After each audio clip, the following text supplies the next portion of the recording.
5 राज्यों में विधानसभा चुनाव होने जा रहे हैं। तारीखों का ऐलान कर दिया गया है, लेकिन कांग्रेस पार्टी एक अलग तरह की अपनी ही लड़ाई में फंसी हुई है। कांग्रेस के जो दिग्गज नेता हैं, जिनको कांग्रेस के भीतर ही G23 कहा जाता है, वो 23 नेता जिन्होंने पिछले साल अगस्त में कांग्रेस अध्यक्ष सोनिया गांधी को चिट्ठी लिखी थी, अंतरिम अध्यक्ष थी, आज भी हैं, और कहा था कि पार्टी की जो स्थिति है उसको बेहतर करने और संगठन के भीतर बदलाव की ज़रूरत है। कांग्रेस हिंदुस्तान की बहुत बड़ी ज़रूरत है और हिंदुस्तान की खातिर जो आइडिया ऑफ इंडिया है, उस लिहाज से कांग्रेस में बदलाव और कांग्रेस को मजबूत करना आज की तारीख की मांग है। उस चिट्ठी पर जो कुछ हुआ उसकी चर्चा बाद में करेंगे, लेकिन जो चिट्ठी लिखने वाले 23 नेता कांग्रेस के थे वो आज की तारीख में जम्मू में हैं। एक गांधी ग्लोबल फैमिली फाउंडेशन है, संस्था है, उस संस्था के अगुवा हैं गुलाम नबी आज़ाद। और गुलाम नबी आज़ाद राज्यसभा से रिटायर हुए हैं। उनके रिटायरमेंट के बाद उनके सम्मान में गांधी ग्लोबल फाउंडेशन ने या गांधी ग्लोबल फैमिली ने जम्मू में यह आयोजन रखा है। इस आयोजन में वो सभी लोग गए हैं जिन्होंने पिछले साल कांग्रेस में बदलाव की खातिर चिट्ठी लिखी थी। ये कांग्रेस के बागी नेता भी कहे जा सकते हैं, इस लिहाज से कि वो सोनिया गांधी और गांधी परिवार की राय से सहमत नहीं हैं, लेकिन वो कांग्रेस के भीतर हैं। उनका दावा है कि कांग्रेस की बेहतरी चाहते हैं। वो बतौर संगठन हिंदुस्तान की खातिर कांग्रेस को मजबूत होता हुआ देखना चाहते हैं। उसकी पुरानी ताकत, उसका पुराना रुतबा, उसकी पुरानी हैसियत लौटते हुए देखना चाहते हैं। यही लोग जम्मू में हैं। गुलाम नबी आज़ाद, कपिल सिब्बल, मनीष तिवारी, भूपिंदर हुड्डा, विवेक तनखा, राज बब्बर, तो ये सारे नेता जम्मू में हैं। और वहाँ जो पोस्टर लगा हुआ है, पोस्टर आपके सामने अगर कभी आप देख पाएँ तो देखिएगा कि उसमें कांग्रेस आला कमान जिसको आप कहते हैं या गांधी परिवार, सोनिया गांधी, राहुल गांधी, प्रियंका गांधी, इनकी तस्वीरें कहीं भी नहीं हैं। गुलाम नबी आज़ाद हैं और वो लोग जो वहाँ गए हुए G23 के नेता। इसके बारे में कहा यह जा रहा है कि यह दरअसल कांग्रेस का कोई आयोजन नहीं है, यह एक अलग आयोजन है जिसमें कांग्रेस के नेता ज़रूर हैं और जो आए हुए हैं उन्हीं लोगों की तस्वीरें बैनर पोस्टर पर रखी गई हैं। इसलिए पार्टी के भीतर कोई मतभेद है या पार्टी आलाकमान को किस तरह की चुनौती है, इस तरीके से इस बैठक को देखना या बैनर पोस्टर के लिहाज से अंदाज़ा लगाना गलत है। लेकिन राजनीति में ऐसा ही होता है, जब कभी किसी बात को टालना होता है तो उसके लिए कुछ तर्क दिए जाते हैं, और जब किसी बात को स्वीकार करना होता है तो वही तर्क स्वीकार कर लिए जाते हैं। तो कांग्रेस के भीतर यह जो G23 है क्यों है? क्योंकि राहुल गांधी ने जब इस्तीफा दिया बतौर कांग्रेस 2019 में पार्टी की शर्मनाक हार के बाद, तो फिर सोनिया गांधी को कार्यकारी अध्यक्ष के तौर पर पार्टी ने नियुक्त कर दिया कि जब तक स्थायी अध्यक्ष का चुनाव नहीं हो जाता है या कोई बन नहीं जाता है तब तक आप पार्टी की बागडोर थामे रखिए। यह सिलसिला चलता रहा, लेकिन पिछले साल अगस्त में जब 1.25 साल के आसपास का वक्फा गुजर गया तो पार्टी के नेताओं ने चिट्ठी लिखी थी, वही गुलाम नबी आज़ाद, कपिल सिब्बल, शशि थरूर, मनीष तिवारी, और उस चिट्ठी को लेकर के चर्चा बहुत ज़्यादा हुई थी। उसके बाद एक बैठक हुई थी, बैठक में कहा गया था कि काफ़ी गर्मा गर्मी हुई थी और सोनिया गांधी ने माहौल को किसी तरीके से संभालने की कोशिश की थी और ये तय हुआ कि चुनाव कराया जाएगा। इस साल मई में अध्यक्ष का चुनाव होना है। इससे पहले यह जो जमावड़ा है, और वो भी 5 राज्यों में जो विधानसभा चुनाव है उसके ऐन मौके पर, यह अपने आप में बहुत बड़ा संकेत है।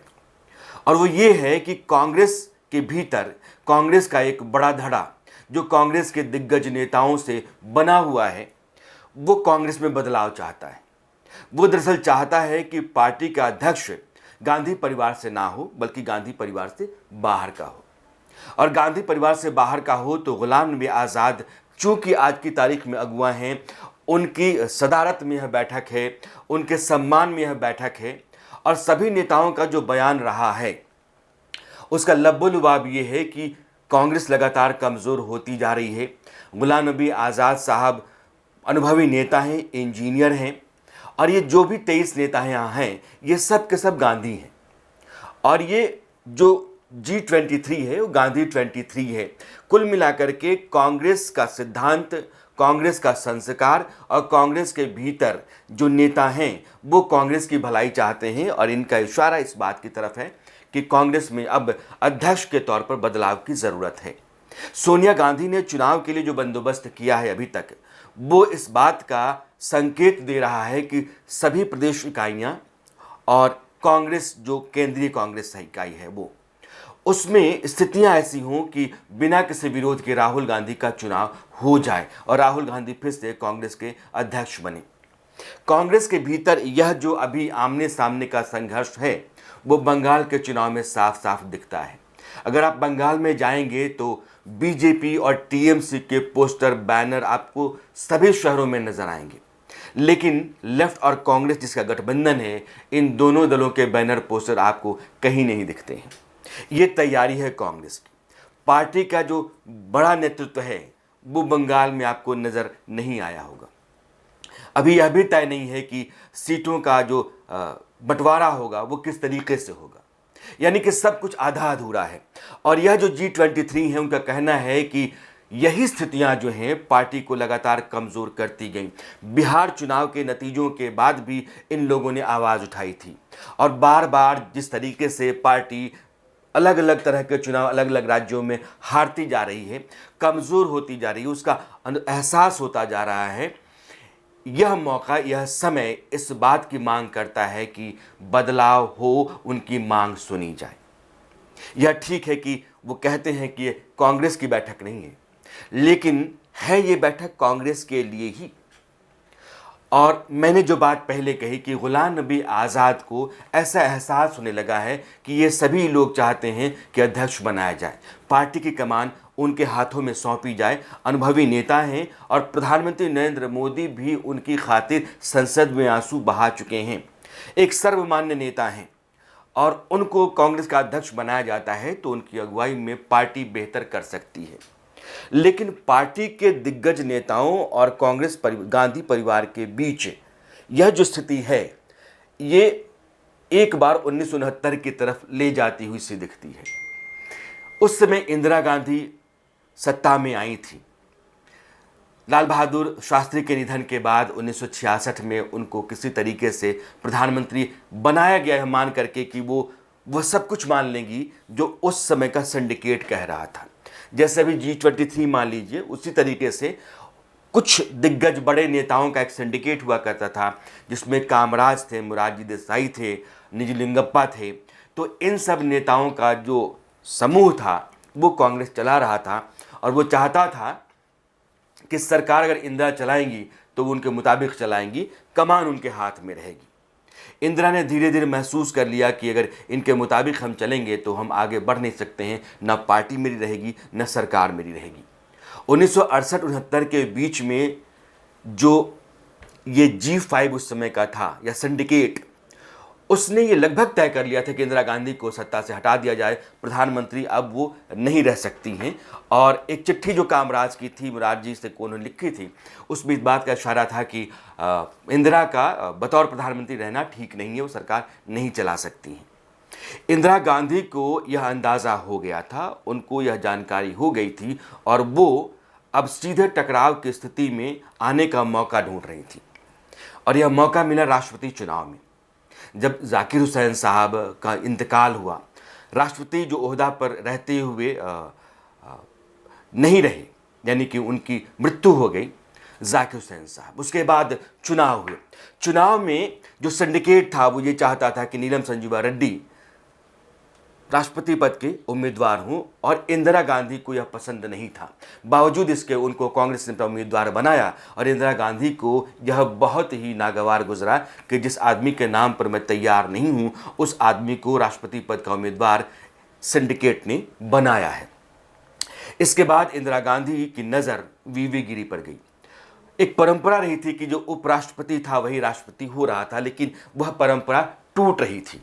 नीलम संजीवा रेड्डी उपराष्ट्रपति नहीं थे, लोकसभा अध्यक्ष हुआ करते थे और उपराष्ट्रपति वीवी गिरी थे। इंदिरा गांधी ने वीवी गिरी को पद छोड़ करके स्वतंत्र उम्मीदवार के तौर पर, निर्दलीय उम्मीदवार के तौर पर चुनाव मैदान में उतरने के लिए तैयार किया। और इंदिरा गांधी ने उसके बाद एक ऐलान किया कि जितने भी लोग हैं, जिस पार्टी के भी हैं, अंतरात्मा की आवाज़ पर उनको वोट करना चाहिए। ये उनको कांग्रेस के भीतर जो इंदिरा गांधी के अपने लोग थे, प्रदेश में जो इकाइयाँ थीं, और जो विपक्ष में उनके अपने लोग हो कर सकते थे, या जिन लोगों को वो अपनी तरफ कर सकती थी, उन लोगों को खुला इशारा था इंदिरा गांधी का राष्ट्रपति चुनाव में। नतीजा ये हुआ कि उन्होंने जिनका समर्थन किया, वीवी गिरी, वो मामूली अंतर से सही लेकिन राष्ट्रपति का चुनाव जीत गए। इसके बाद सिंडिकेट ने इंदिरा गांधी को पार्टी से निकाल दिया। इंदिरा गांधी यह मौका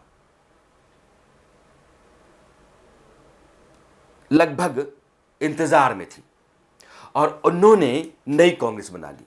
वो कांग्रेस आर हो गई और जो कांग्रेस पहले से थी वो कांग्रेस ओ हो गई। तो 1969 में गांधी परिवार और कांग्रेस के भीतर के दिग्गज नेताओं की जो लड़ाई थी, उस लड़ाई में पार्टी टूटी और इंदिरा गांधी की अगुवाई में जो कांग्रेस आगे बढ़ी, वो कांग्रेस की जो पुरानी जगह थी वो ले गई। इसलिए कि इंदिरा गांधी की पार्टी पर पकड़ मजबूत थी। उस समय संसद के भीतर जो 429 नेता थे दोनों सदनों में, उनमें से 410 इंदिरा गांधी के साथ थे। प्रदेश की जो इकाइयां थीं ज़्यादातर इंदिरा गांधी के साथ थीं, इसलिए वो जो सिंडिकेट था वो हाशिए पर चला गया। आज की तारीख में स्थितियां उलट हैं। राहुल गांधी या सोनिया गांधी इतनी ताकतवर नहीं है जितनी ताकतवर उस समय इंदिरा गांधी थी, और इंदिरा गांधी ने संगठन पर जिस तरीके से अपनी पकड़ बना रखी थी, उस तरह की पकड़ आज की तारीख में संगठन के ऊपर राहुल गांधी, सोनिया गांधी की नहीं है। लिहाजा G23 की जो बैठक है वो कांग्रेस के भीतर ही कांग्रेस की बेहतरी के लिए, कांग्रेस को आगे बढ़ाने की खातिर एक नए बदलाव की तरफ जाने की कोशिश है, जिस बदलाव को गांधी परिवार चाहता नहीं है। और यह परिवर्तन कांग्रेस के भीतर एक लड़ाई लेकर के आएगा। यह परिवर्तन की जो कोशिश है, यह जो उस धड़े की जिसको आप G23 कह रहे हैं, उसकी उम्मीद है, यह उम्मीद, यह कोशिश, कांग्रेस को बेहतर करने की आकांक्षा गांधी परिवार और कांग्रेस के दिग्गज नेताओं को आमने सामने ला करके खड़ा करता है। 1969 की स्थिति में आज की तारीख में गांधी परिवार नहीं है।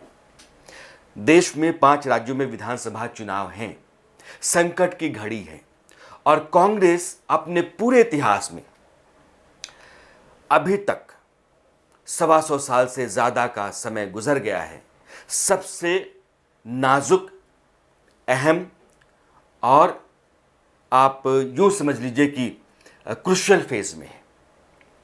इस समय अगर कांग्रेस के नेता संगठित नहीं होते हैं, गांधी परिवार को साथ नहीं लेते हैं, तो क्योंकि गांधी परिवार के साथ भी कांग्रेस का एक बड़ा धड़ा है और कांग्रेस कार्यकर्ताओं का अपना जो जुड़ाव लगाव है वो गांधी परिवार से ज़्यादातर लोगों का रहता है। आज की तारीख में कांग्रेस को बचाने का एक ही रास्ता है कि गांधी परिवार और कांग्रेस के भीतर बदलाव की उम्मीद रखने वाले दिग्गज नेताओं के बीच एक सहमति तैयार हो। विपक्ष का मजबूत रहना भी लोकतंत्र के लिए ज़रूरी होता है, और विपक्ष मजबूत तभी होगा क्योंकि आज की तारीख में कांग्रेस ही है, लेफ्ट तो है नहीं। और थोड़ा बहुत विपक्ष की ताकत बची है कहीं भी तो कांग्रेस के पास है, हालांकि उसके पास भी इतनी नहीं है कि लोकसभा में, सदन में अपना नेता भी वो तय कर पाए। यानी कि कुल जो क्षमता सदन की होती है 10% के आसपास सीटों की संख्या आपकी होनी चाहिए ताकि आप सदन में अपना नेता तैयार कर पाएँ, बना पाएँ, और उस हैसियत में भी कांग्रेस नहीं है। लेकिन जो भी उसकी ताकत है वो ताकत कमज़ोर होगी और छीजेगी और ख़त्म होगी, और कांग्रेस और नीचे गिरेगी। 5 राज्यों के विधानसभा चुनाव में कांग्रेस के भीतर यह जो स्थिति है वो नतीजों को कांग्रेस के खिलाफ लेकर के जाएगी, और यहाँ से कांग्रेस के भविष्य को लेकर के बहुत सारे सवाल पैदा होंगे। जम्मू में जो बैठक चल रही है वो, और 5 राज्यों के विधानसभा चुनाव के जो नतीजे होंगे वो, कांग्रेस के आने वाले दिनों में रणनीति उसकी क्या होगी, उसका अपना आधार क्या होगा, जनाधार क्या होगा, और कांग्रेस किस तरीके से देश में बची और बनी रहेगी, यह एक सवाल है, बड़ा है, अहम है, हिंदुस्तान की राजनीति के लिए ज़रूरी है, लेकिन जवाब समय ही दे सकता है। आज के लिए बस इतना ही। हमारी आपकी मुलाकात कल फिर होगी। मुद्दा कोई नया होगा, मसला नया होगा, लेकिन मुलाकात ज़रूर होगी। नमस्कार।